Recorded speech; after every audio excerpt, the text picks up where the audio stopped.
U okviru projekta za izradu strategije razvoja sporta do 2030. godine, kojim je opština Novi Bečej konkurisala kod Kabineta Ministarstva za ravnomerni regionalni razvoj, u multifunkcionalnoj sali Doma kulture održan je radni sastanak kom su prisustvovali predstavnici Regionalnog centra za društveno-ekonomski razvoj Banat, Sportskog saveza opštine Novi Bečej, Sportsko-rekreativnog centra Jedinstvo i pojedinih klubova. Mi smo imali, da kažem, do sada aktivnosti sa sportskim klubovima, rekreativcima i školama u vidu popunjavanja upitnika da bi mi dobili stvarnu sliku sportske infrastrukture i sporta u Novom Bečeju u prethodnom periodu, kako bi mogli da uradimo neku buduću analizu. Danas konkretno imamo sastanak SWOT analize, gde su prisutni predstavnici sportskih organizacija i predstavnici, da kažem, direktor Sportskog centra Jedinstvo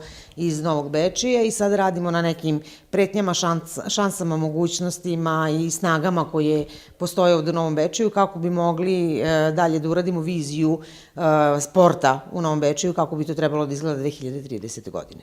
Ostvarenje strateških ciljeva podrazumeva i izdvajanje sredstava kako iz budžeta opštine, tako i iz drugih izvora finansiranja za izgradnju nove infrastrukture, čime bi se u budućnosti stvorili uslovi za vrhunsko sportsko postignuće.